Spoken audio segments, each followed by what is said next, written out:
I just got kicked from the game. Why?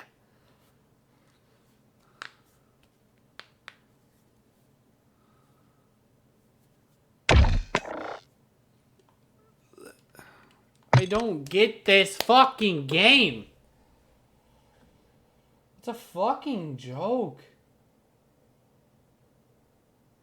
Well, they're not gonna fucking answer now, you know. I texted them literally 2 minutes after they emailed me. No, nothing. Doesn't fucking matter. This game's a fucking joke.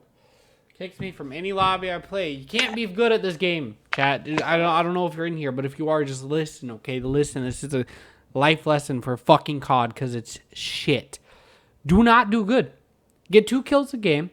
You know, lose every single fucking gunfight you're in. Otherwise, you will most likely be banned because why not? What else?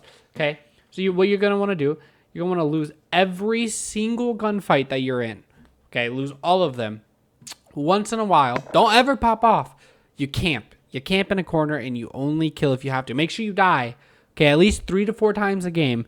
Make sure you die. And you'll be good.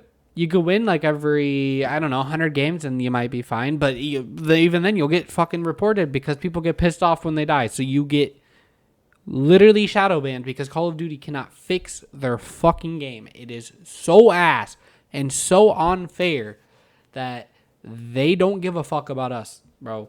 They only fucking give a fuck about the dads on the 70-inch flat screen TVs who work their asses off and come and aren't good. So they're going to report. And the 12-year-olds who think they're fucking next level symphony levels, but when they get shit on, they're automatically killed by a cheater. So they're going to report you just to get you fucking punished so you can't enjoy this shitty-ass game that nobody even likes right now. But the people who do like it can't enjoy it. That's fucking great. Great.